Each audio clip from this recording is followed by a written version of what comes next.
Ladies and gentlemen, welcome to a live interview here on Logical, Plausible, Probable. I am joined by the one and only Dr. Fuzz Rana, and we're going to have a hopefully epic debate about one of the topics that gets sometimes over attention and sometimes under appreciation in the world of apologetics, debate, conversation, and dialogue between those of us who are defenders of the faith and those who are against the premise that we are created in the image of God and given an opportunity to understand the greatness by which we exist. So I'm very, very excited to have Dr. Rana here. Although I have a question for you before we get into all this stuff. You're Fuzz and Foz. Which one is it? What's the correct one? Well, my given name is Fuzzle, which is spelled F-A-Z-A-L-E, but it's pronounced Fuzzle, like puzzle. So some people call me Fuzz for that reason. Some call me Faz. So I answer to anything as long as you're calling me to dinner, as the old joke goes. Well, for those of you who don't know who he is, Dr. Fazel Rana is the Vice President of Research and Apologetics at Reasons to Believe, a great institution that's really doing a lot to educate people on science and faith. And he is also the author of several groundbreaking books, including Who Was Adam?, Creating Life in the Lab, The Cell's Design, and Dinosaur Blood and the Age of the Earth. He holds a PhD in chemistry with an emphasis in biochemistry from Ohio University, and something that he's launched relatively recently with somebody that those of us who engage in the modern day debate universe know pretty well, and that is the one and only Steve McRae. So he and Dr. Rana are hosting a show called Agree to Argue, where they come together as somebody who is not a Christian, somebody who is a Christian, and they discuss different aspects of philosophy, science, and a variety of other interesting topics, and try to have a little good dialogue back and forth, but also, approach things from an intellectual level and actually have some rational conversation. Is that a fair summation of what you're doing with Mr. McRae? Oh, that's a great summation. Yeah, it's the idea behind the show is to, to be able to engage in these really important questions, but do it in a way that promotes civil dialogue with the premise that, look, we can actually be friends with each other, even though we have very different worldview perspectives on these issues. And can we engage in a conversation in such a way that we can help people understand one another's perspectives, with the idea that out of that understanding, many times, really productive dialogue can take place. So yeah, it's one episode in. We're going to this Wednesday go live at 11 a.m. Pacific time for the second episode. So if people go to the Agree to Argue channel and subscribe, they can get all the wonderful benefits of subscribing to a YouTube channel, I guess. Well, folks, and in line with that, in the description, I've got links over to the channel and the social media profiles. And then if you scroll a bit further down, I've also got the same info for Reasons to Believe, the organization Dr. Rana works for. And so all sorts of great information on their website. Make sure you go and check that out as well. Subscribe to their channels. And something else. So folks, we're gonna have a short audience Q&A session towards the end. So I'm posting. I already posted a couple times. I'll post it again throughout the debate. The link to a Google Sheets. Just post it again. Go there. Put your screen name in and your question. And do not post stupid things, ad hominems, or things that have no relevance to the discussion. No, they will not be read if they're stupid. We're here to have actual dialogue and to discuss some of the fundamentals regarding our existence, which I think are rather important topics that should not be discounted or approached with lack of appreciation for their significance. So in line with that, since I've only got Dr. Rana for a short time, let's dive into it. And but before we really dive into some of the nitty-gritty questions, I'd like to, kind of ask you as a biochemist, can you tell the audience what origin of life research is currently focused on from a top level perspective? Yeah. Well, the question that undergirds origin of life research is ultimately how did life come to appear on Earth? And when life did appear on Earth, what was that very first life like? And so today, the origin of life question is largely framed within a naturalistic perspective, within an evolutionary context, where people are looking for mechanisms for how you could move from simple molecules to the very first cells, and then how those very first cells could evolve to give rise to what's called the last universal common ancestor, which in evolutionary terms is an organism or maybe a community of organisms that kind of anchors the evolutionary tree of life. So it's an interesting discipline that's multidisciplinary in nature, where it involves the intersection of chemistry, biochemistry, geochemistry, astrochemistry. It attracts an interesting cast of characters that work in this area, including a number of Nobel laureates who, after attaining scientific success, which afforded them a Nobel Prize, in turn devote their efforts to trying to pursue this fascinating question. And again, I think the important thing to emphasize here is that today the work that's done in this arena is, again, done strictly from a naturalistic perspective. And so this idea of methodological naturalism strongly infuses work done in origin of life research. In my experience, most origin of life researchers probably hold to a atheistic or at least a non-theistic worldview perspective, though many of them actually have not thought, believe it or not, profoundly about the theological implications of their work. They're just simply pursuing this as a fascinating scientific problem that they're trying to solve.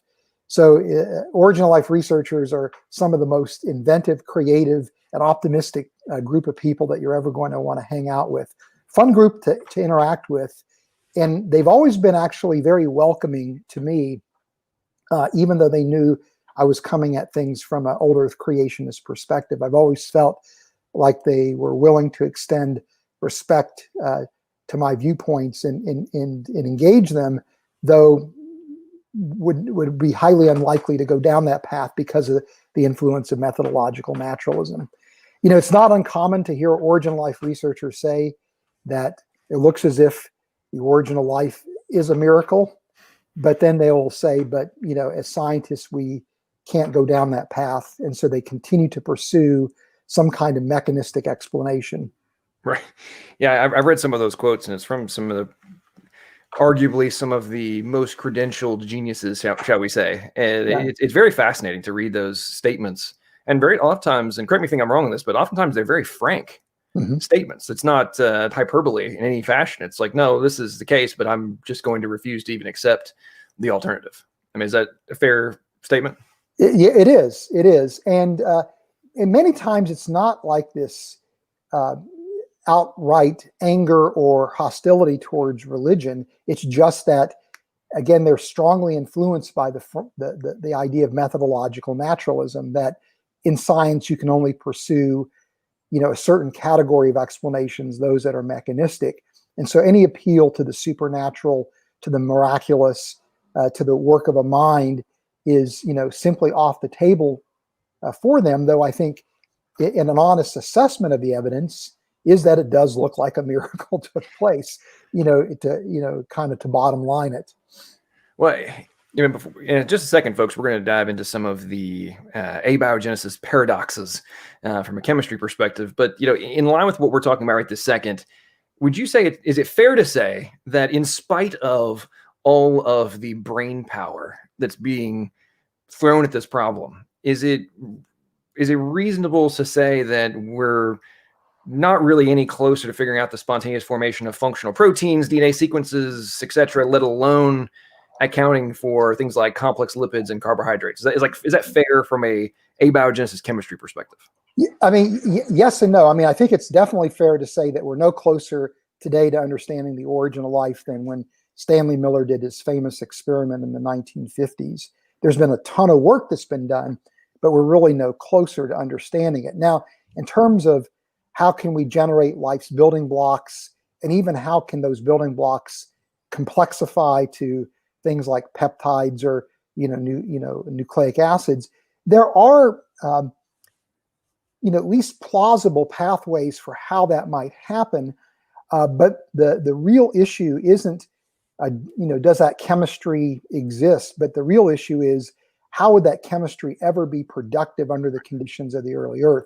So in that sense, you're right. We're not really any closer to understanding how, under the conditions of the early Earth, the materials that you would need for life to originate could actually be produced, at least in a productive, fruitful way. Well, and the point you just made there, it's something I would like to make sure the audience really understands is and I think you and many others, and I'm talking on the creation side of the equation, we're in, at least for me personally, I am in no way, shape, form, or fashion under the position that the chemistry is not possible to be accomplished.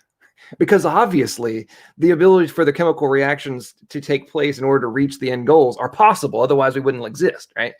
But the point that you're making, I want to just reiterate, is that, and you touched on this, is the fact that there's a difference between what we might be able to theoretically pull off in a controlled process versus undirected in prebiotic Earth conditions.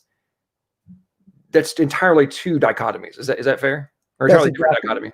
Yeah, that's exactly right. And, it's interesting because when you look at the history of origin of life research, I would say the first 50 years or so, with regard to the work done in the laboratory that's called prebiotic chemistry, there was a genuine naivety on the part of origin of life researchers, where they figured, look, if we can identify plausible routes for, let's say, the synthesis of amino acids under prebiotic conditions, like, for example, the Strecker reaction, or the Formose reaction that could explain the origin of carbohydrates, then by virtue of identifying those reactions, we now have an understanding of how life would have originated.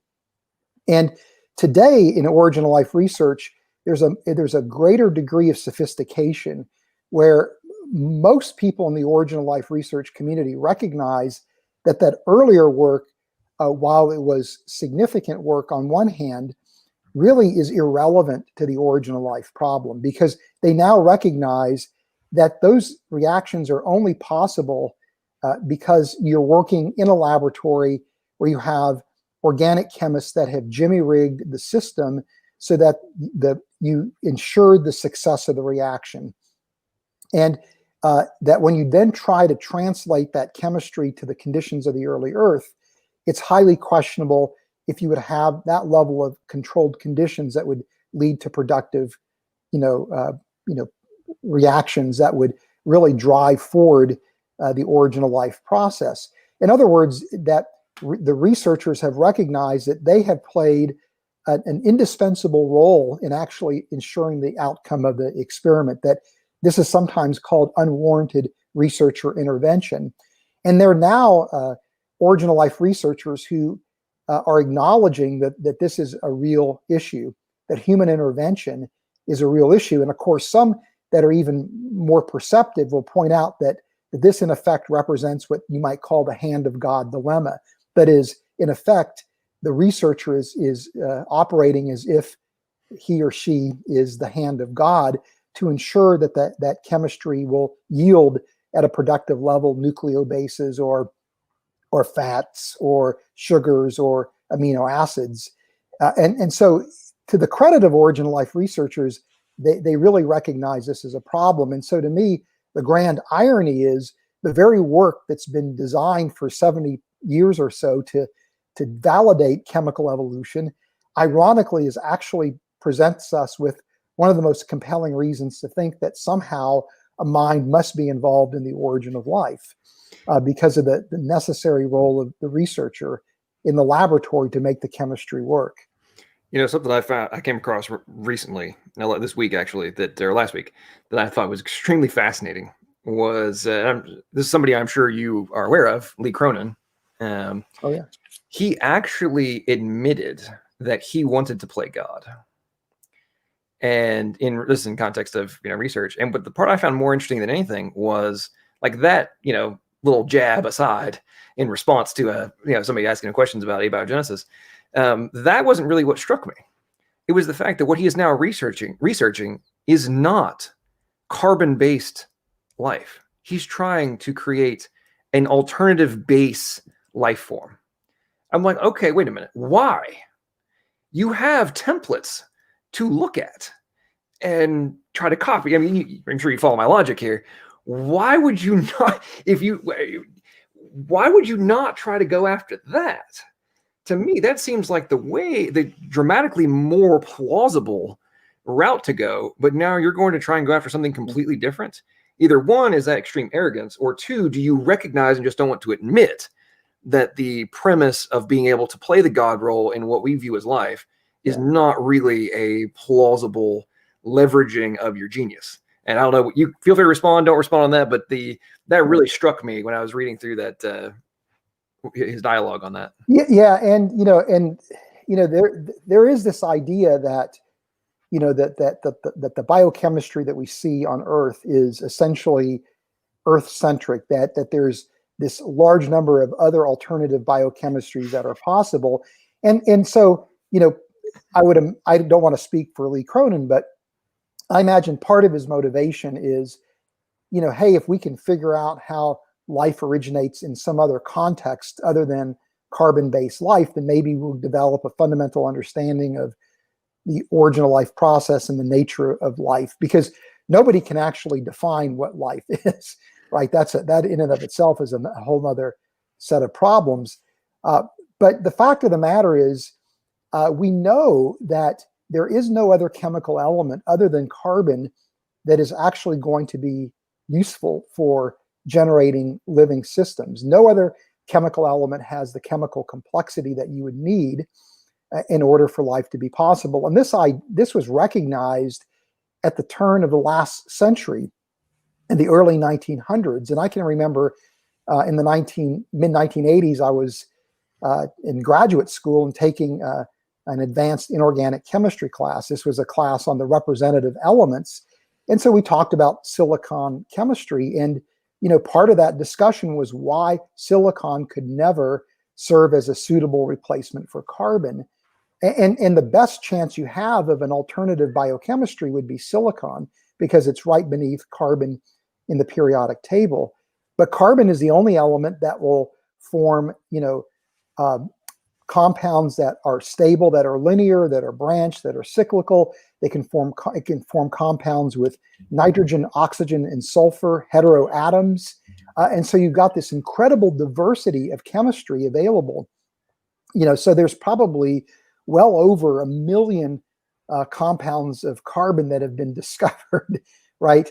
And versus, and so when you do a PhD in chemistry, you can go down the route of an organic chemist where you're studying the chemistry of a single atom, carbon, or you can do a PhD in inorganic chemistry where you're studying the chemistry of everything else. And even then, organic chemistry is still more complex than inorganic chemistry in that sense. And so, this idea of quick interjection on this. Would you say that biochemistry has almost a hybridization of organic and inorganic in some facets? Yeah, well, I mean, what attracted me to biochemistry was I liked all the different areas of chemistry. I liked organic chemistry, I liked inorganic chemistry, I liked physical chemistry. And so biochemistry is really applied chemistry, where you have all those facets of chemistry that actually come to play in biochemistry. So it really is a applied chemistry, and you can focus on the organic or the inorganic or the physical aspect of biochemistry. So yeah. But yeah, part of the reason I asked that is I have a member of my family. He's a PhD in inorganic chemistry, and as I've been learning more and more about biochemistry, organic, just in biology in general, I'll call him up and ask him questions, and I give him a little jab sometimes. I'm like, look, I know you're an inorganic chemist, but can you explain some of the more complicated formulas to me? And he gets a good chuckle out of me. He's like, well, just because I'm not an organic chemist doesn't mean I can't understand this. That's he and I have a good time with that. But now, in line with all the stuff we're talking about, I'd love to kind of go back to what you mentioned in relation to kind of that hand of God requirement. And I think some of the the different paradoxes kind of lend the credence to the point of is it a more logical conclusion that the intelligent agent was required for all this to come together? Is that you good with kind of going down that path? Sure, sure. Awesome. So one of the first things that I recognize myself is, the oxygen paradox. Can you kind of explain to the audience the significance of that and how it relates to abiogenesis? Yeah, and it's the oxygen UV paradox, and this is actually something that Carl Sagan, believe it or not, identified as a real problem, and this is something that is interesting to me about workers in the Origin of Life research program is they actually are brutally honest about the shortcomings of their ideas. And so some of the best critiques that you can find against ideas that are being proposed for the Origin of Life actually come from Origin of Life researchers themselves. So if you spend time reading the Origin of Life literature, a lot of the work that you need to do to critique the idea is already done for you. But Carl Sagan recognized that when it comes to atmospheric chemistry as being the source of prebiotic materials, and this was the idea that really traces back to Stanley Miller's work, that with the idea that in the early Earth's atmosphere, you would have had reducing gases like methane and ammonia, water vapor would be present, hydrogen, and that under those conditions, electrical discharges or other energy discharges could drive the formation of organic materials like alpha hydroxy acids and amino acids. And but those reactions have to require a strict absence of oxygen. Any oxygen that would be present would actually frustrate the chemistry, would inhibit the chemical reactions from taking place. And in fact, quick question about that. So I know that oftentimes chemists use words like frustrate and things, but for the lay person, in reality, from an actual chemical reaction perspective, does that actually mean in pretty much any realistic scenario, the chemical reaction wouldn't happen? That's right. Yeah, the chemical reaction would not take place. So thanks for that. Sorry for the interruption. No. I recognize that term. I'm like, man, there's so many. I've had these debates with folks, and they're like, well, it could happen. It would be unlikely, but it could. And I'm like, no. So since we're talking to you as a PhD biochemist, I wanted to clarify that. So sorry about it. Continue. So frustrate is a euphemism for highly unlikely that it's going to happen. And just as an interesting sidebar, the Miller-Urey reaction in the laboratory is a very dangerous reaction to run, because if you don't completely exclude oxygen from the headspace, you actually could wind up with the apparatus exploding. And so but the whole point is that any oxygen present under those kind of conditions is going to react violently with the materials producing essentially carbon dioxide, water, nitrogen oxide, things like that. It inhibits the chemistry from taking place. And so you can't have any oxygen around. The problem is that if you don't have oxygen in the atmosphere, because of the short wavelength UV radiation impinging the Earth, as soon as the organic materials would form, they would essentially be broken down. The reason why organic materials persist on the Earth is because oxygen will react in the atmosphere to produce ozone. Molecular oxygen will react to produce ozone, and ozone actually will shield the short wavelength the UV radiation, and protect the organic material. So Sagan's point was that if you have UV radiation present, you're going to destroy the organics in the absence of oxygen.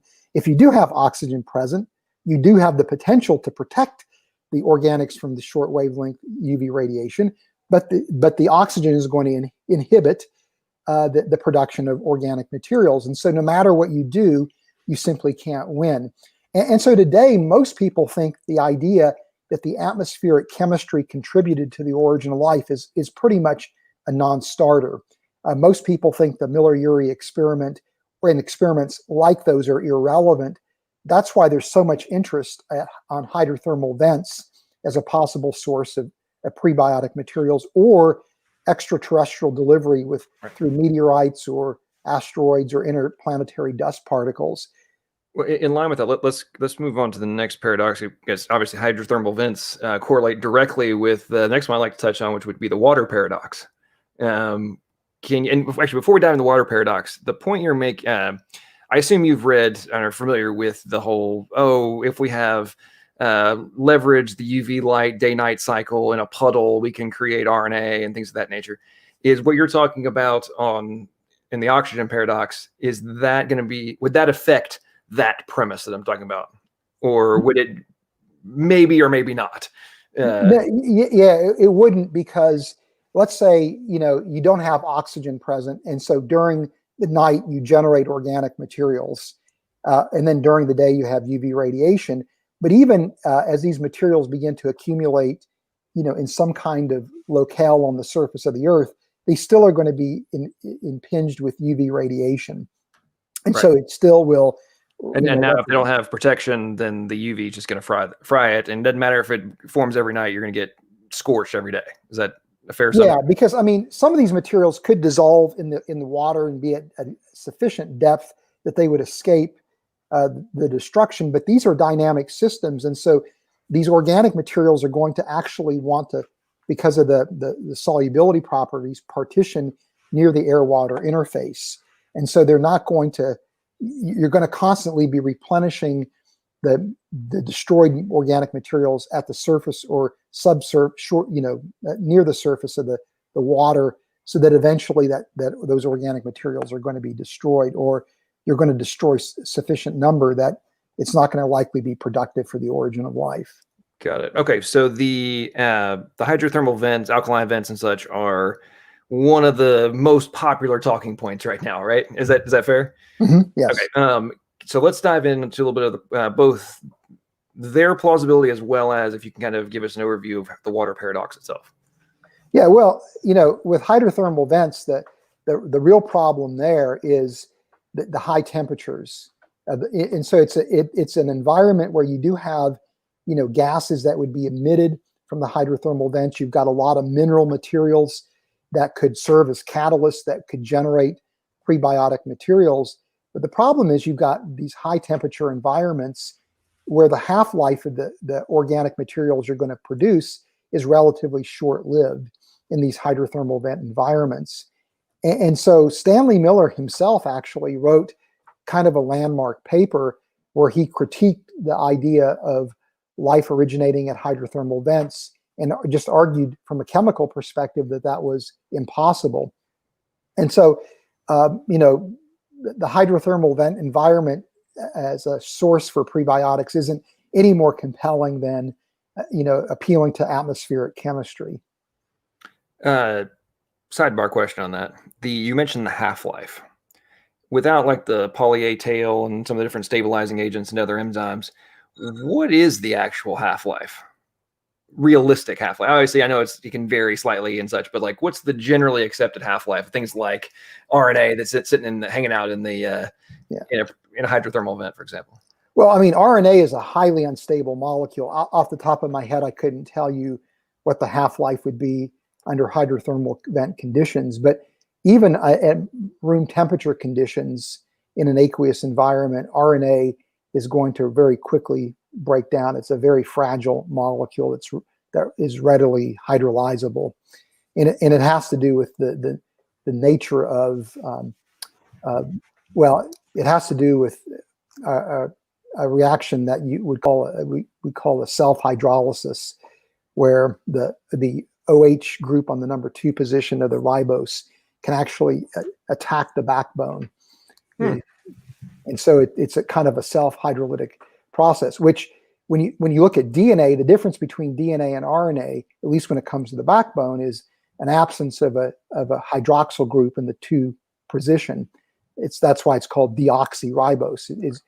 And that absence of that OH group actually makes DNA inherently more stable than RNA, which is why DNA is such a great molecule to serve as a data storage system, because it's inherently more stable, whereas RNA is ideally suited as an intermediary in mediating the production of proteins, like with messenger RNA, because it's going to be relatively short-lived in the cell because of that self hydrolytic capacity of the backbone. Well, I think something I find interesting about it, just from, in my opinion, from a design perspective, the fact that the components of mRNAs are basically recycled. I find that extraordinarily fascinating when you think about it from an efficiency perspective. Like, hang on, what? That's what happens? Same thing with tRNAs and such. I'm like, whoa, that's amazing. The fact that we somehow have a recycle factory that's going on inside of a cellular system to help, reduce energy loss and those are different components. I'm like, wow, to me, I find that just fascinating from a technology perspective and a design logic. But now I'd like to correct me if I'm wrong on this, but the oxygen paradox to an extent, but especially the water paradox, definitely, I think it directly impacts the cellular paradox. Can you kind of explain that and how that affects some of the issues we run into with like lipid bilayers and such? Yeah, well, if I get your question or where you're driving, what you're driving towards is, in order for life to exist, it has to exist in an aqueous environment. And this is important for a number of reasons. One is water is, what you would is referred to oftentimes as a universal solvent. It can dissolve a wide range of materials, which is necessary to have the chemical complexity that you need for life. Water also has a really unusual property called the hydrophobic effect, which actually is critical if you're going to have cell membranes assemble into bilayers to assemble so you can have cell membranes. It's critical for the folding of proteins, even the folding of DNA into a double helix or RNA into higher order structures. So you've got to have an aqueous environment for life to be possible. The problem is that in an aqueous environment, the formation of things like peptides or protein chains from amino acids or nucleic acids from the nucleotide building blocks is thermodynamically untenable because it's requiring a condensation reaction, which involves the elimination of water in order to form those bonds. But in an environment that's aqueous, the equilibrium is going to lie on the side of the monomers, not on the polymeric materials. And so, to have the origin of life in an aqueous environment is very difficult to envision or to imagine. And so without appropriate enzymes, right? Yeah. But protection from the cellular membranes as well as the appropriate enzyme catalyst. Is that fair? Like to solve the problems that you're describing. Is that right? Yeah, that's right. Well, I mean, for example, once you can get a protein to form, a protein will be actually fairly stable in an aqueous environment, at least in terms of the time scale it needs to survive within a cell. I mean, the proteins are constantly being turned over, as you're making an allusion to, where once they outlive their usefulness or once they begin to undergo breakdown, there's machinery in place to actually then break them down into the constituent amino acids and then use those amino acids to make new proteins. So it's a constant turnover where proteins are being made and then being broken down and then being remade. But when you're talking about the origin of life, you're going to have these things hang around for long periods of time, and so the half-life in an aqueous environment isn't going to be very long. Now, the workaround that origin of life researchers propose is the idea that maybe there could have been volcanic islands on the early Earth where water, the ocean water that would be loaded with amino acids would wash ashore, and then as the water the tide retracted and you had some evaporation under those conditions, you might be able to drive the formation of peptides. As an example, it's a fairly contrived set of conditions in order to explain how peptides would form. But this of course neglects a problem called the homopolymer problem, which is that you're assuming a chemically pristine system.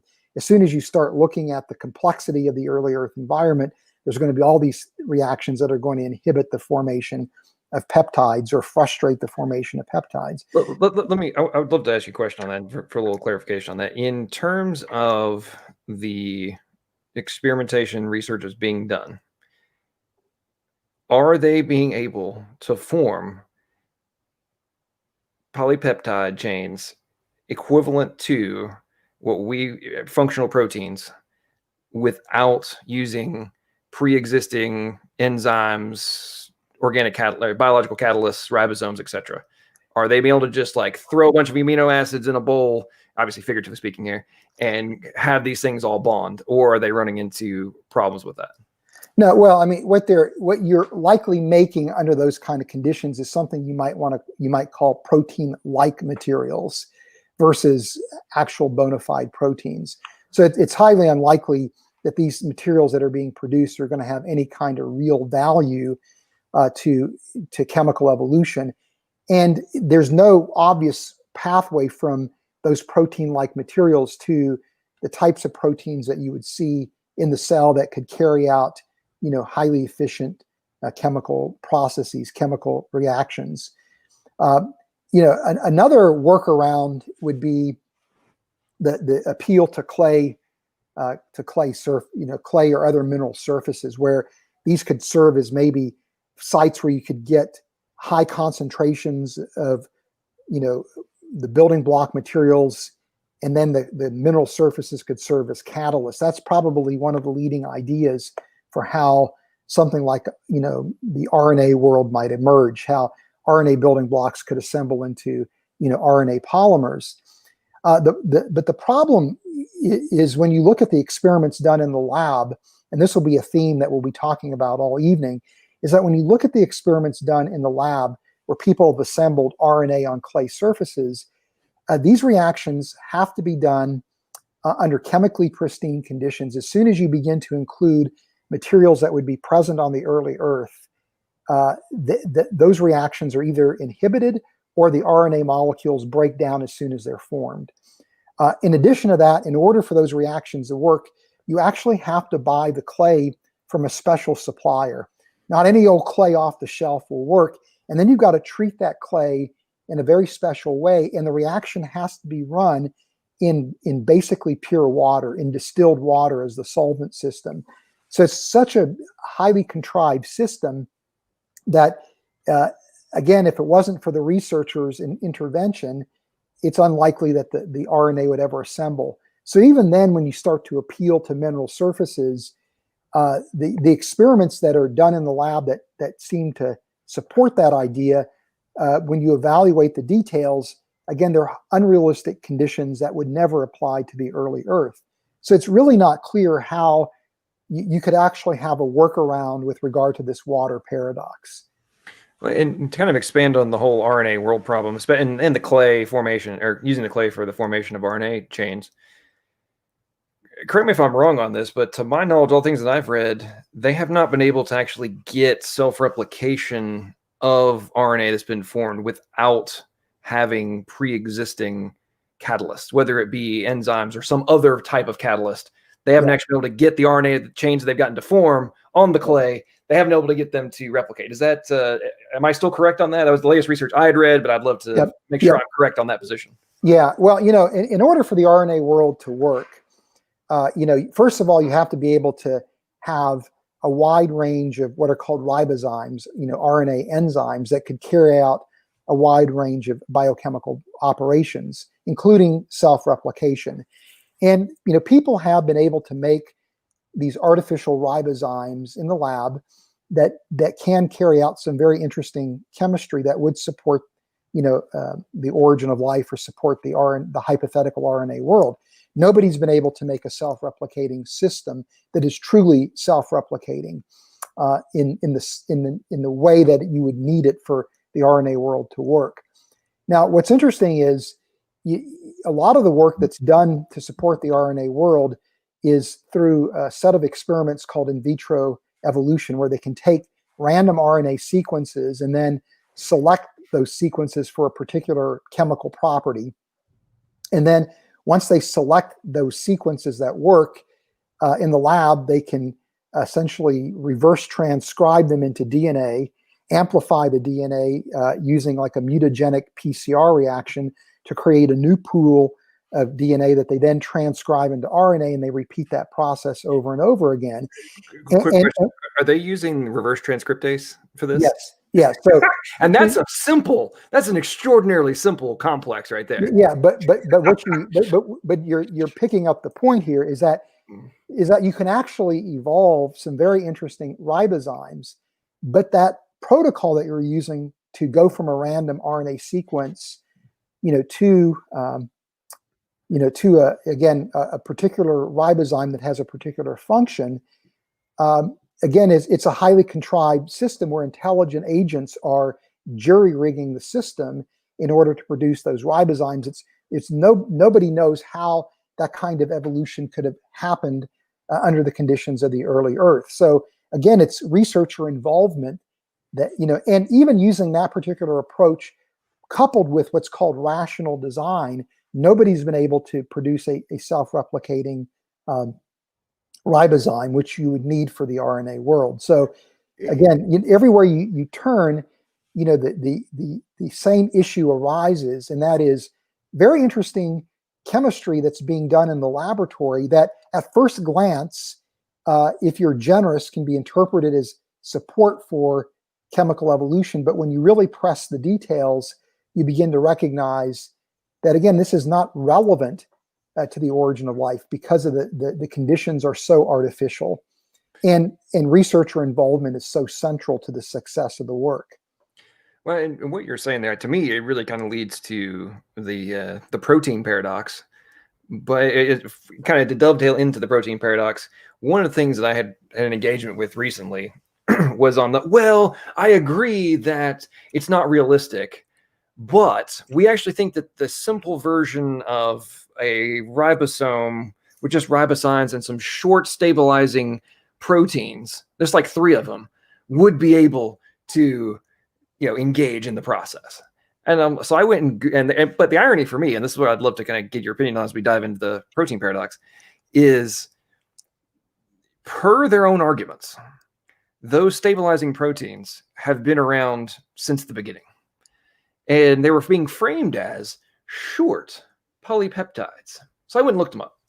One of which, the S4 protein, the sequence is 1,189 base pairs, which obviously translates into somewhere between 395 and 397, somewhere around there, amino acids. I'm like, in what universe is that considered a short?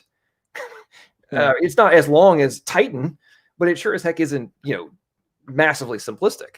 Yeah. Have you run into people trying to make those kinds of arguments and make claims that is simple? And I guess the real question I would have is A, what I said true, and B, would anybody that's really doing the research actually consider a 395 amino acid long chain a simple protein complex? Yeah, well, the thing is, I mean, you're hitting upon, a really important point here. And, the way origin of life researchers kind of conceive today, the origin of life is that everything has to go through ultimately an RNA world. And the reason why people are absolutely convinced of that is because it's the only way to avoid what's called the chicken and egg paradox. That is the mutual interdependence of proteins and DNA.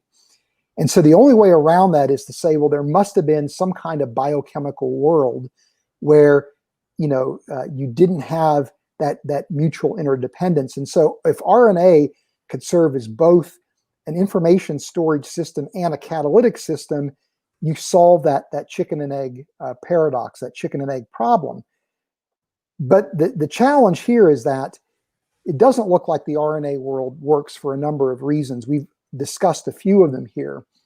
So people are now saying, well, maybe there was a pre-RNA world where there was, some other world that preceded the RNA world, or maybe it was a metabolism first or a membrane first scenario that then out of that kind of that led to the RNA world. But the argument is that the last thing that happens is that the RNA world evolves to give rise to the DNA protein world.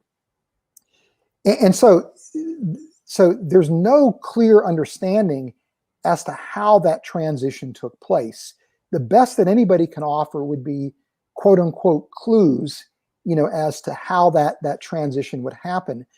But that's the transition where you have to now have the genetic code emerging, where you have to have ribosomes emerging, right? Where you have to have things like transcription and the transfer RNA amino acid complexes forming, which is intertwined with the genetic code.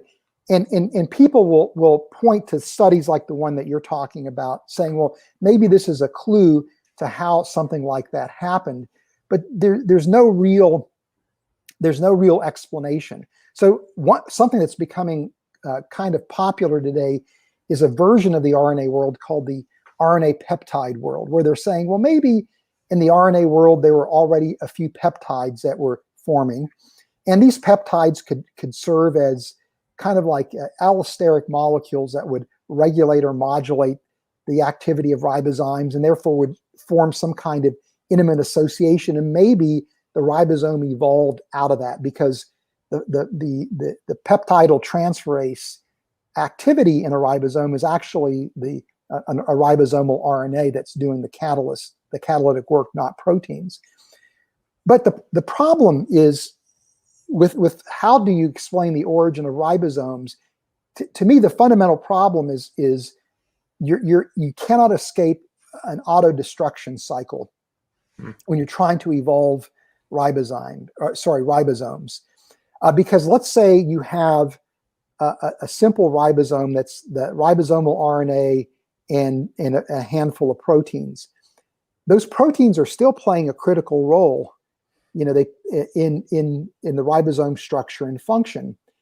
But ribosomes are where proteins are made. So you've got to have proteins to make proteins. And those proteins that you're producing are the proteins that are actually part of the ribosome. So unless that process is happening with a very low degree of error in the process of protein production, you're going to wind up in an autodestruction cycle. So if the proteins are not made effectively, that means the ribosomes that result in the next generation are going to be flawed, which means the next generation of proteins are going to be even more flawed. And so you wind up in this auto-destruct cycle. So in other words, there's no way to bootstrap yourself upward from a crude ribosome to one that's fully functional, because that crude ribosome is not capable of making proteins with a high degree enough fidelity to make the next generation of simple ribosomes more efficient. It's going to be less efficient. So you can never bootstrap your way towards a functional ribosome from a RNA protein simple system, right? Or peptide system. So basically what you're saying is the real world outcome is the direct antithesis to what we're told can happen through Darwinian evolution models. Right. I'm talking about from a chemistry perspective. In this context, without the relatively perfect transcription process or synthesis process in place already from day one, you're going to have negative outcome versus positive. Is that just as a short summary of what you just said? That's exactly right. Yeah, that's exactly right. So in line with that, I'd love to do a quick fast forward to real world biology right now. We were talking about on the fidelity aspect. Is it and I guess this also directly applies to abiogenesis as well, but is it just an accepted premise that without the error correction and the different fidelity, error prevention and error correction mechanisms all the way through transcription to protein synthesis and post chaperone modifications and such, is it fair to say that without those components, life as we know it would just basically melt? I mean, we would not be able to reproduce, and both literally and figuratively, we would basically dissolve. Is that a fair statement? Yeah, I mean, you have the totality of protein synthesis has to proceed with a greater than 90% accuracy for the production of, in order to be able to produce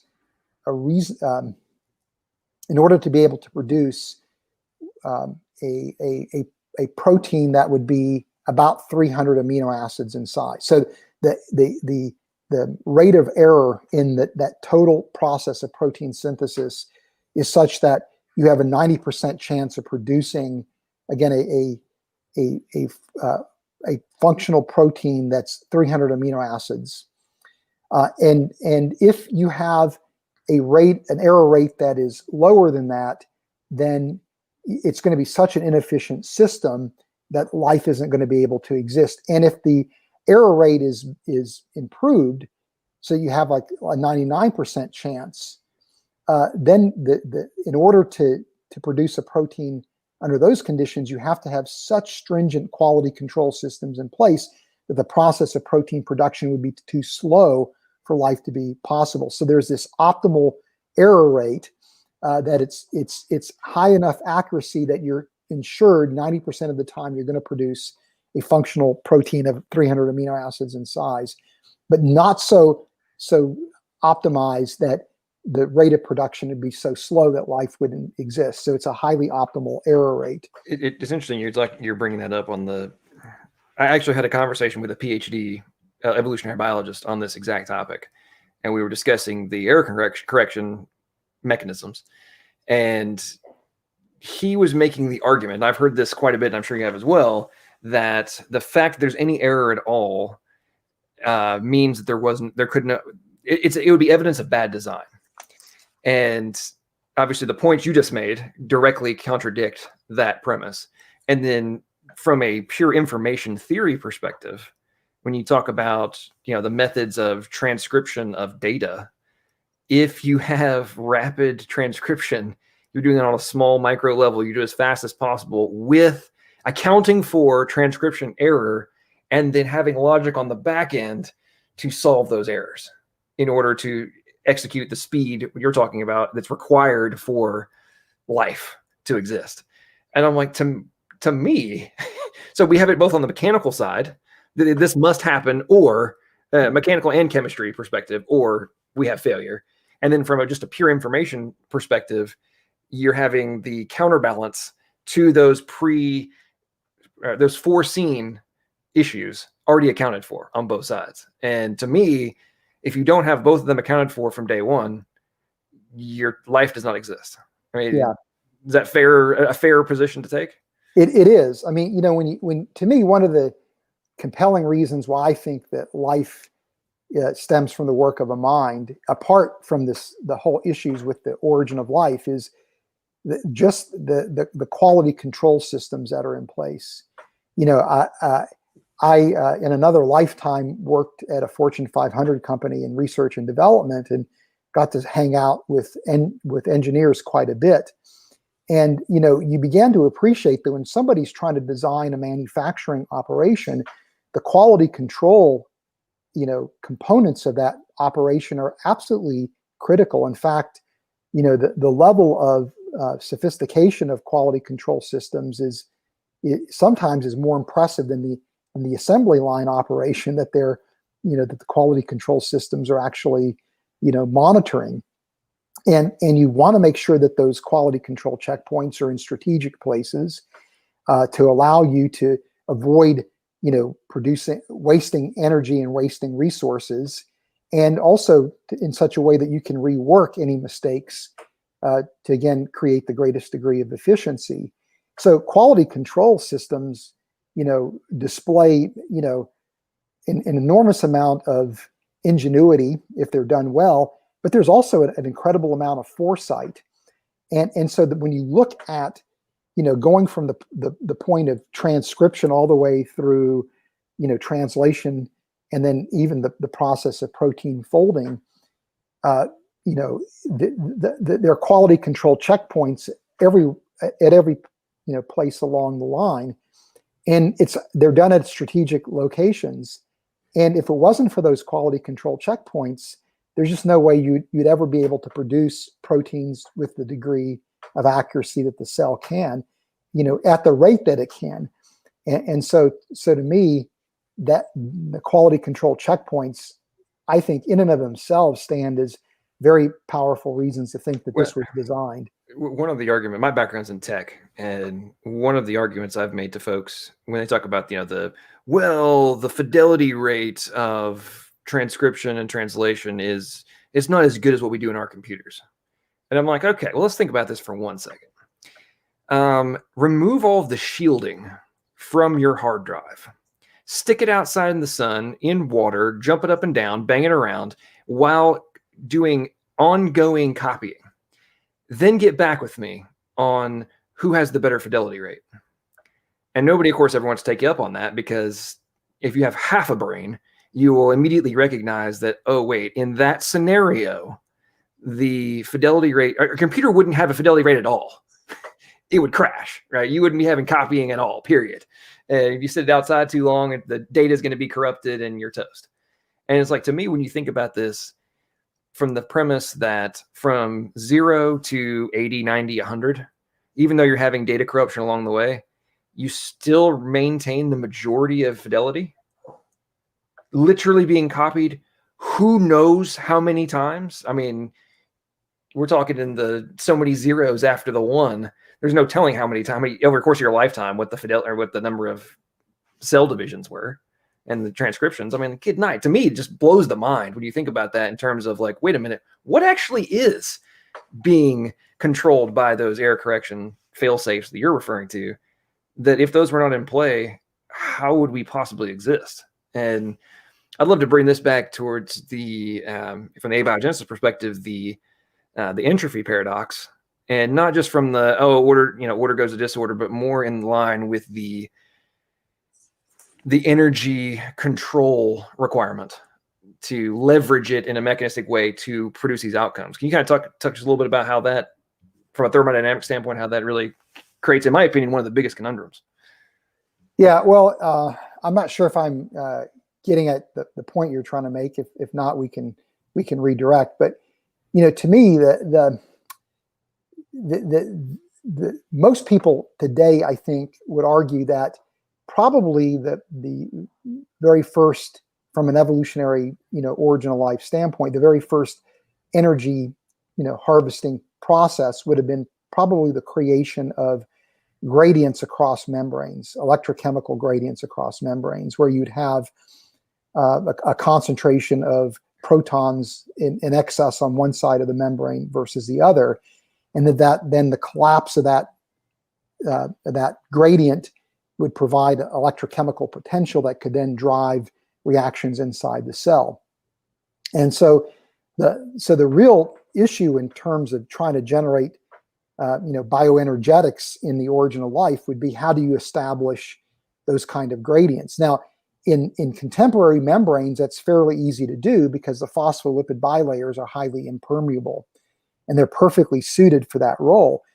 You're talking about where the different mechanisms can leverage the protons coming through for ATP synthase. Is that what you're referring to? Yes, exactly. Yeah. So because what you have, like in mitochondria and eukaryotic cells, or in the plasma membrane in bacteria or archaea, are essentially mechanisms that are pumping protons across the membrane, so that the outer area of the membrane is going to have a higher proton concentration than the interior of the cell. And then that will collapse, and that collapse will drive the formation of ATP through ATP synthase, as you're pointing out. But most origin of life researchers don't think that the very first membranes were made up of phospholipids, because those are too difficult to synthesize under the conditions of the early Earth.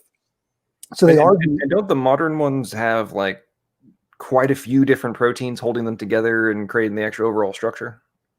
Well, at least in eukaryotes, that is. Yeah. Well, yeah. I mean, when you start talking, phospholipids are made by a wide range of proteins that are producing them, and there's quite a bit of chemical variability when it comes to the phospholipid structure that we now understand is absolutely critical for life itself. You have to have a high degree of phospholipid complexity for cell membranes to function. But the phospholipid bilayers are, again, highly impermeable, and they're ideally suited for setting up those kind of gradients, where you can almost think of them as a capacitor, right? Where the charge separation is a voltage across the membrane. Most people think that the very first membranes were actually made up of fatty acids. Now, under very special sets of conditions, fatty acids will actually form bilayer vesicles. And it's usually when the pH of the solution equals the pKa of the acid, and you have to have other components in there to help stabilize it. But fatty acid bilayers cannot maintain a proton gradient. And I'm not going to get into the chemical details why that is, but they can't maintain a proton gradient. It basically will collapse. And so the big question is, how do you actually create bioenergetic systems that are going to be able to drive any kind of cellular processes? And so, you don't have any kind of obvious mechanism in place for how bioenergetics could actually emerge when you start transitioning to some kind of vesicle type structure.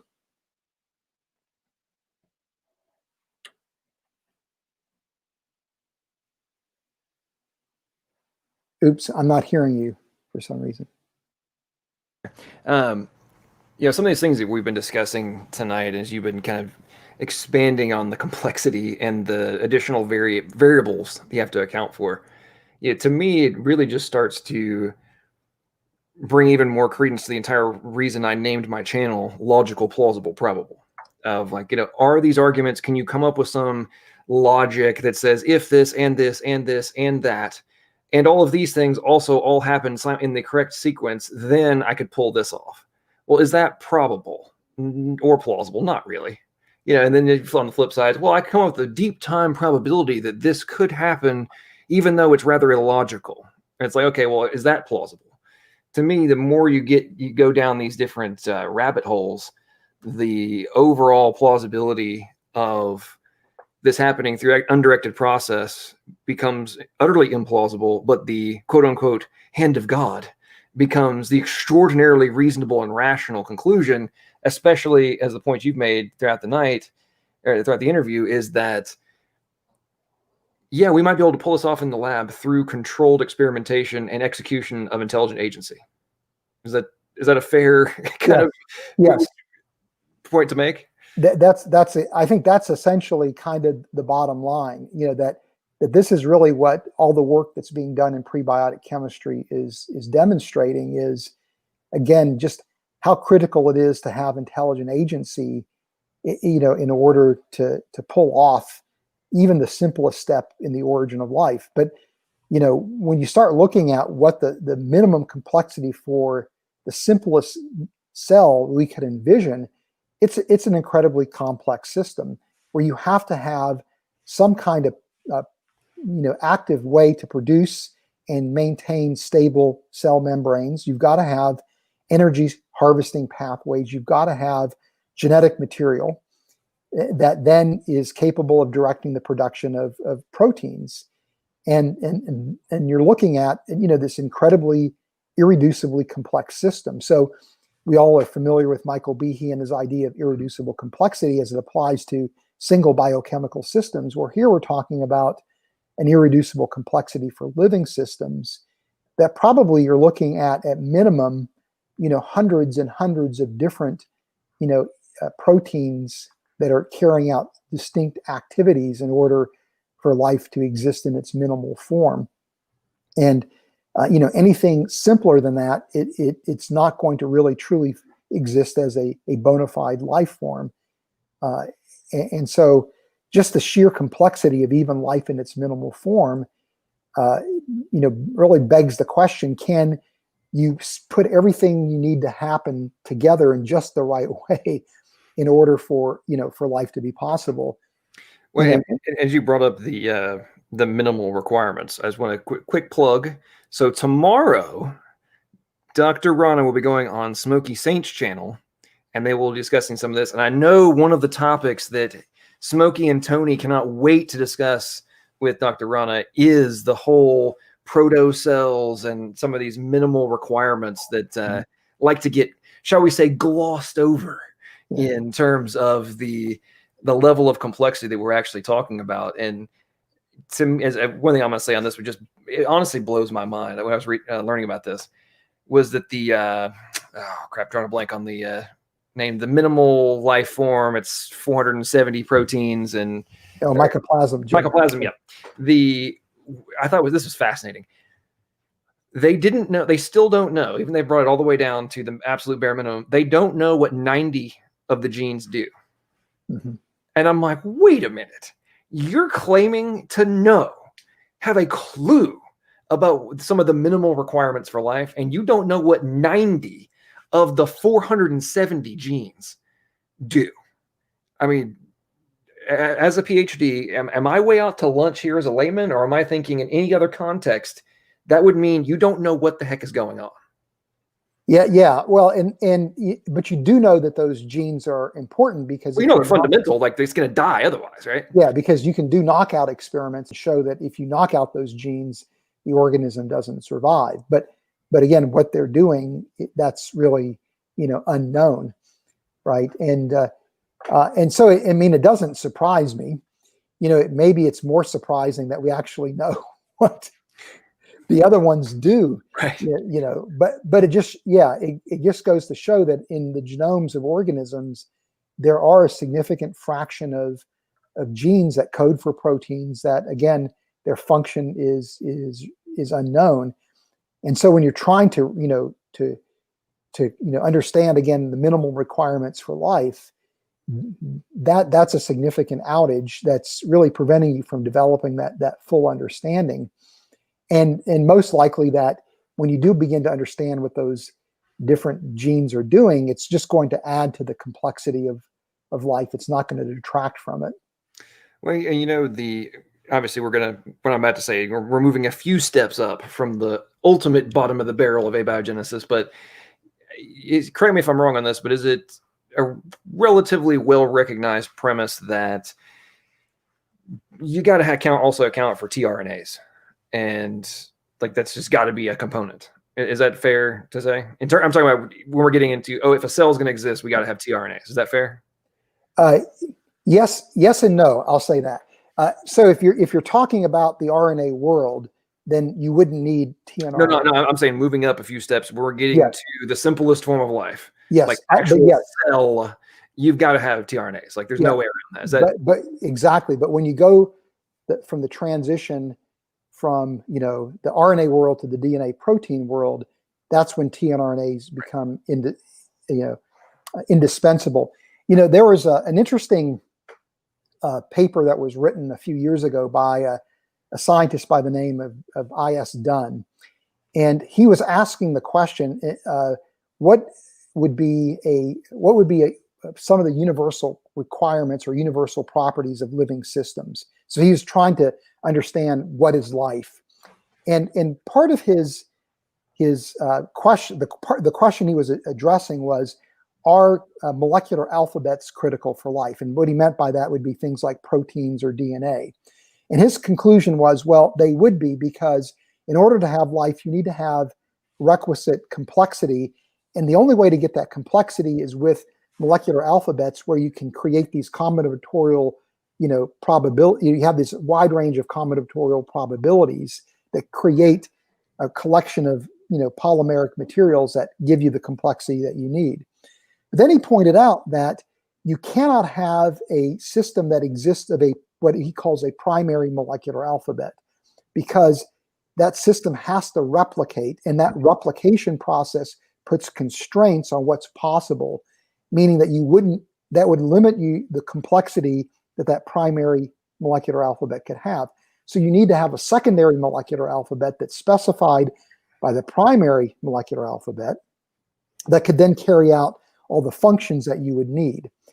And so what he's essentially describing is essentially DNA and proteins, where DNA is the primary molecular alphabet and proteins are the secondary. Now, in order, though, to move from a primary to a secondary molecular alphabet, you've got to have an intermediary system that is decoding the information in the primary system. The basics of communication theory, right?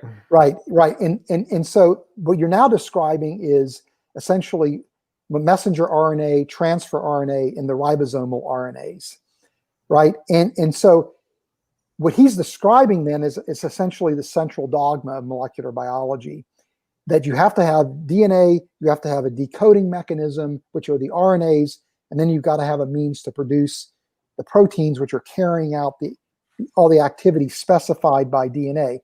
Now, this is where this plays into your question is this, that many origin of life researchers argue that the evidence for the RNA world giving rise to the DNA protein world is the intermediary role that RNA play in the central dogma. And they argue that these are molecular vestiges of the RNA world showing the process by which it gave rise to the DNA protein world. But according to Dunn's work, that's not the case. This is a fundamental requirement for life to exist. It's a dictate, it's a constraint that arises out of the laws of nature. It's not a historically contingent accident of evolution of the RNA world. And so what this is basically saying too is that the RNA world would never work, because in the RNA world, RNA is the primary and the secondary molecular alphabet. But what Dunn showed is that there's no way that you can have a single molecular system that serves as the primary or secondary molecular alphabet. It's got to be partitioned into two distinct systems. And so his work fundamentally undermines the RNA world, and it points out that you've got to have, messenger RNA, you've got to have transfer RNAs, you've got to have, these decoding systems. And so, in order for the origin of life to happen, you can't go from an RNA world to a DNA protein world. It's got to be a DNA protein world at the get-go. And if that's the case, then RNAs become absolutely critical. That if you don't have them, you're not going to have life, because you don't have that decoding system, which is integral to life processes. Yeah, and let's be real, you're really not going to be, if you're now faced with the DNA problem, you're really kind of stuck without the proteins too. I mean, right. In reality, like if you don't have the transcription factors, you're pretty much toast at that point too, right? Right. You're stuck with the chicken and egg paradox, right?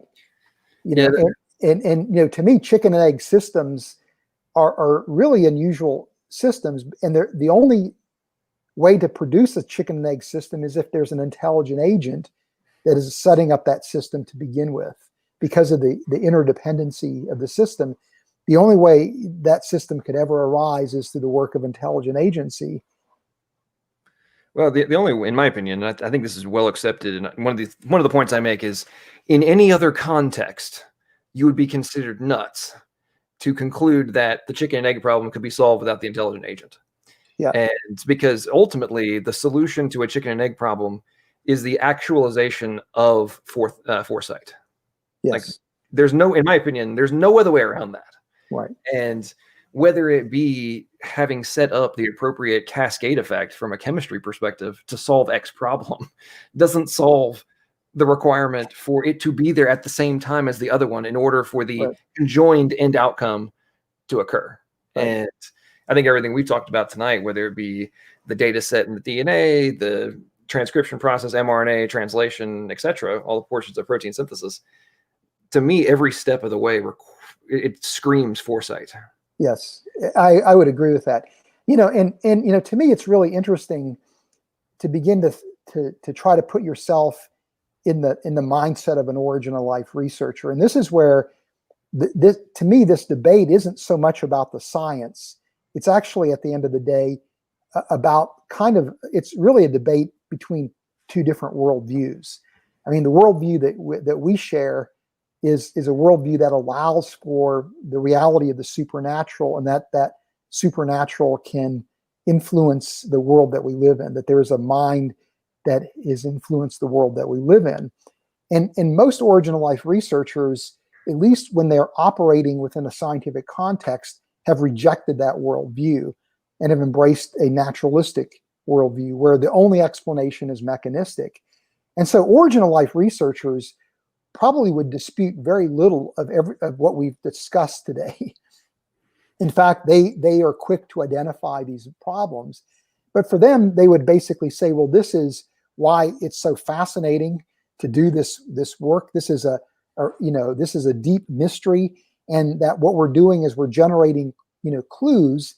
We're not explaining how life originates, but we're generating these tantalizing clues but they don't really have a fully orbed explanation. And the response many times is that this is a more challenging problem than anybody would have ever imagined, and they just simply delight, in that problem. I remember engaging an origin of life researcher a few years ago, and I got the impression from my interaction with him that he would be among the most disappointed people in the world if we figured out how life actually originated. That if we actually solved the problem, it would be really disappointing to him, because to him the fact that it's such an enduring mystery is why he delighted working on it. Is that there was this never-ending set of questions and puzzles to work through, and it was exciting when you had these little clues here and there. But those clues many times are taken by origin of life researchers as a source of hope that maybe one day we'll explain this, as opposed to recognizing them as clues. But those clues are not actually pointing to mechanism, but really pointing to the role of a mind. But it really, at the end of the day, is a debate about worldviews, more so than really the evidence. Because I've found origin of life researchers to be remarkably honest about the problems that they're confronted with, and about what they don't know, and really how deep the mystery is that they're trying to wrestle with and trying to solve. Yeah, I had a great conversation with Dr. Rob Stadler. He wrote Stairway to Life review on Abiogenesis, and he had a really good point of, he's like, yeah, origin of life researchers are, they're discovering things, but the goalpost, the more they discover, the further the goalpost gets moved. And it was kind of I thought that was a very, succinct way to put the reality of where things are. And from my perspective, it just doesn't mean, hey, we shouldn't keep looking into like how things work. By any stretch of imagination, I would say actually the opposite.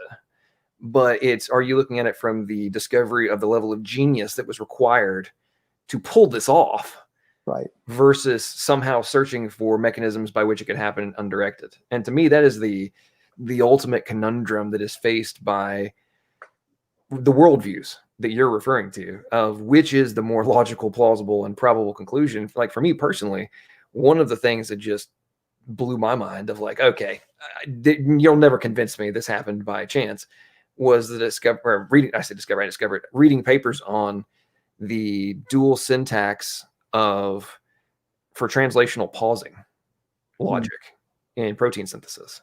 And I'm like, okay, so that is literally comparable to 3D printing logic rules, G code for a 3D printer. Like no ifs, ands, or buts about it. You have the which elements do you need, and here's the timing with which to combine them to create a 3D structure. I mean, there is no way around it. The ribosome is the most amazing 3D printer of all time. And to me, when you think about that data and those programming logic rules being executed through the same medium, but being able to have dual logic rules. Okay, so you're telling me that simultaneous dual syntax created itself? No. You will. For me personally, that's one of those things of you'll never convince me. And I know, I'm sure you and your, I know some of the things I've seen, you talk about of in your own search for things, you had your own kind of moment like that of like, wait a minute, right?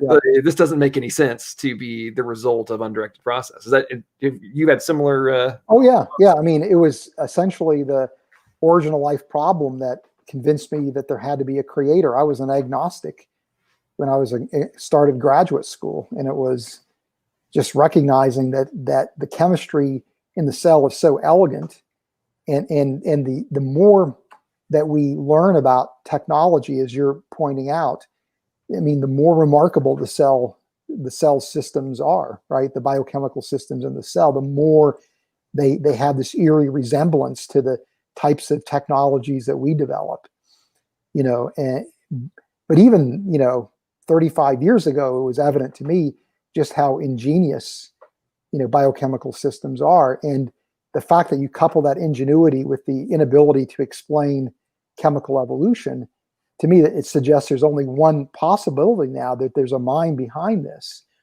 And I was, as a young graduate student, I was, becoming, fairly well versed in chemistry and in biochemistry, but I wasn't so much entrenched in this idea of methodological naturalism that I was willing to say, well, it does indeed look like there's a mind behind everything. To me, I think the sad thing is, in origin of life research, is that that's not entertained as a bona fide possibility, that maybe there is a mind. And part of what's going on is there's a fear. I've heard origin of life researchers express this to me several times, is that the fear is that if we say that God did it, then that becomes a science showstopper. And my rejoinder is, no, it doesn't. It just means that we now are asking a different set of questions. That point, I know you engage in quite a few debates, and I do too, and other folks. And it's the point where you're leading to is the standard, oh, God of the gaps, therefore there is no point in science. Therefore, you're going to say we should just believe God did it and not look any further. I'm like, the point you're making is, no, it's literally the direct antithesis. I mean, in my opinion, I think my position is supported historically. How many of the most fundamental discoveries about the laws of existence were discovered by individuals who directly stated they were looking for the mechanisms by which the creator enabled life to exist and the universe to be held together? And I mean, that's a rather well-documented premise. And to me, to say the opposite is true is nothing but an attempt to support the fallacy that is methodological naturalism is turning into, and defend the implausibility of the where they're heading with all this. But everybody, we're getting close to running out of time with Dr. Rana, so I'm going to jump over to the Google Sheets and see who in the heck has put a graph in front of the questions. What is going on here? Okay, 1 second. All right, so really, people, how hard is it to not mess up a spreadsheet and put in your name and a question? It's amazing. Anyway, all right, so first question we've got is from Chris Keith. Do you think if more people had your knowledge, your knowledge of biochemistry, would there be a higher percentage of belief in special creation? Gosh, I don't know how to answer that question other than to say that in my experience, there's very few biochemists that would not marvel at the elegance and the sophistication and the ingenuity of biochemical systems. Everybody sees the design. It's just, what are you willing to do with that design? Or do you see that design as pointing to a mind, or do you try to somehow account for that design through evolutionary mechanisms? So to me, it's not a question of seeing the design. Everybody sees the design. It's just a question of, are you willing to make that theological leap? And or you're going to follow what old Richard Dawkins said, which was, paraphrasing, yes, it looks designed, but even though it looks designed, you have to turn off that portion of your brain and recognize that that is just a illusion. Yep. Just that I remember when first time I read that quote, my mind was blown. So it looks like a duck, quacks like a duck, walks like a duck, but it's not a duck. Okay, got it. All right. Next question from David Neff. He's actually got a couple here. David says, Doctor, what, if anything, would convince you that your position is wrong? Well, that's a good question. Actually, let me combine this, because his second question is any form of creationism / ID falsifiable? I'd say those two kind of go together.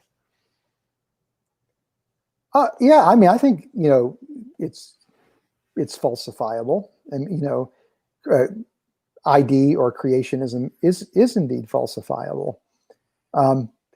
If for example, somebody could demonstrate how, chemical evolution could generate the very first cell in a way that was clear that the pathway was actually, geochemically plausible, I think that would undermine my position. I don't know that it would necessarily mean that God doesn't exist. I think that would be a separate question from whether God was involved in the origin of life or the design of life. But I think my position is falsifiable.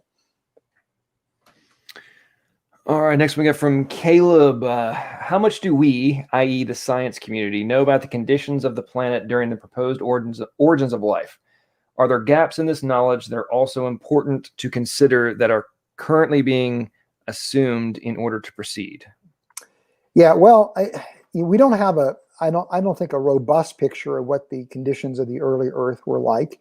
We do have some clues as to what early Earth was like, but we don't have a full understanding.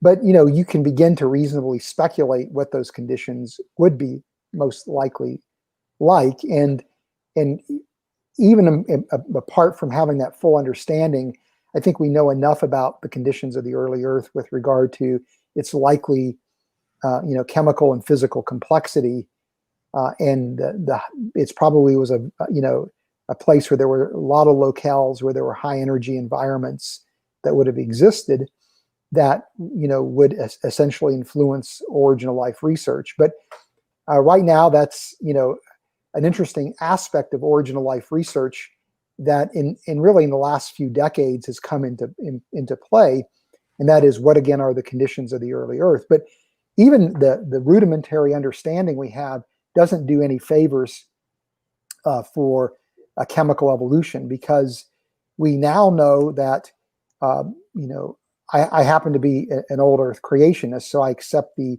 antiquity of the Earth and the antiquity of life on Earth. But we now have evidence that life was present on the early Earth as far back as probably 3.8 billion years, maybe even earlier than that. And yeah, that range is somewhere between like 200 and 500 million years, I think, that's the current kind of range, right? Post formation per the evolutionary timeline. Exactly. But even within that window, the first several hundred million years, the Earth would have experienced intense impact events that would have inhibited the original life process from taking place. And even right before life appears, there's an event called the Late Heavy Bombardment that many people think could have very well been a sterilizing event, which would have, if there was life present, would have essentially exterminated it. And so as soon as that event subsides, we see evidence for life. And the very first cells that appear on Earth look to be metabolically incredibly complex. And it doesn't look like it's a single type of cell, but a wide range of different types of metabolic lifestyles.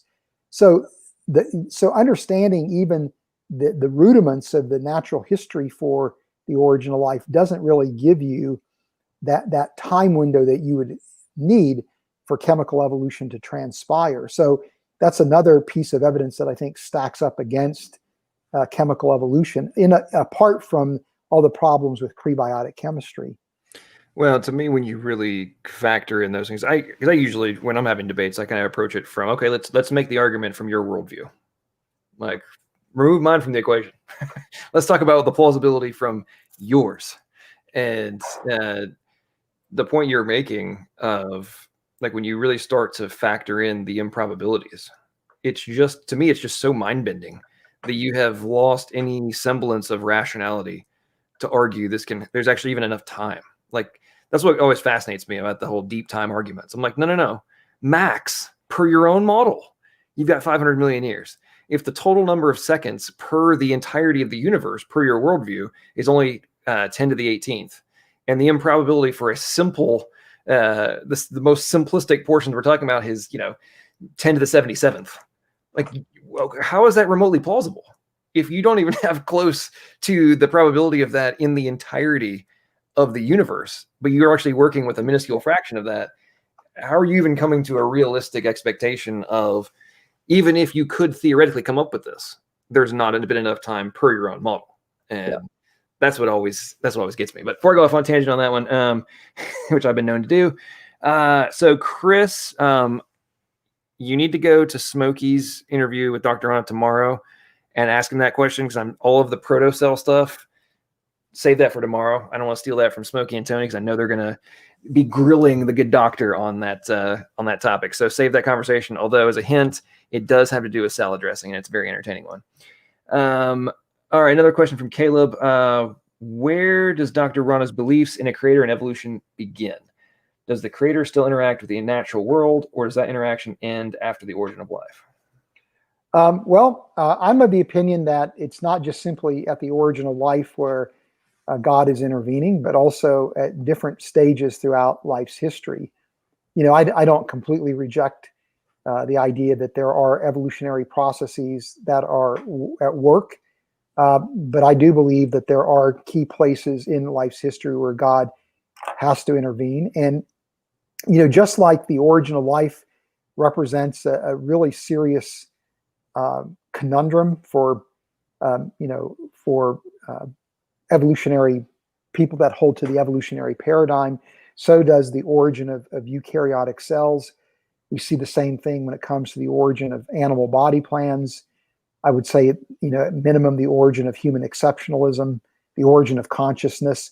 There's a number of places, in life's history where there are these key transitions, and each place where you see these key transitions, you see, in my view, a breakdown in the evolutionary paradigm and the capacity of that paradigm to explain those transitions. So I think minimally those are places where God would have had to directly intervene. And there's probably other places as well. So, the view that I hold is not a total rejection of the evolutionary framework, but rather acceptance of aspects of it where other aspects I'm not completely convinced have been established. Well, Dr. Ron, I really want to say my thanks for your time tonight. I've really enjoyed it, and I don't want to take advantage of your generosity. And so before we wrap up, are there any you've written quite a few books. For people who are interested in things like we've been discussing tonight, are there any of your works that you would recommend or sources you'd recommend people to go and to learn more about this topic? Yeah, if people really want to do a deep dive, there are 3 books that I would commend to them that I've wrote or co-wrote. One would be Origins of Life.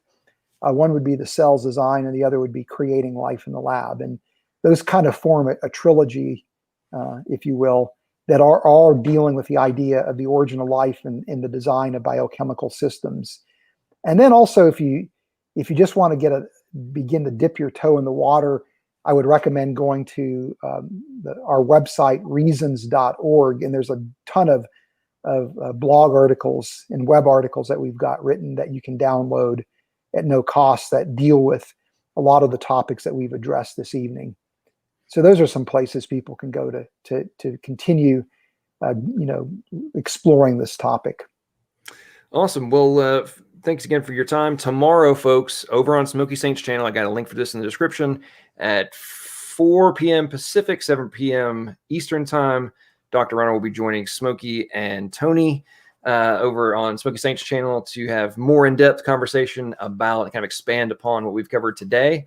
So you guys do not want to miss out on that. Make sure you go and subscribe to Agree to Argue, which is Dr. Rana's new show with Steve McRae, where they discuss different things. And then, as he said, there's all sorts of great resources on reasons.org. I also got the link to that in the description of this stream. Make sure you check that out. And Dr. Rana, thanks so much for your time. Appreciate it. I've greatly enjoyed our conversation. Hopefully at some point I can persuade you to come back and talk about some other topics. And until then, thank you so much for your time. Anytime. It's been fun. Thanks for having me. You've been kind. Awesome, folks. Well, next thing you got to do right now, head over to Standing for Truth, because Praise and Snake Was Right are about to have a debate on Christian morality. So head on over there and have fun. And as you consider the things we discussed tonight, and as you decide what your beliefs are, make sure that your conclusions are logical, plausible, and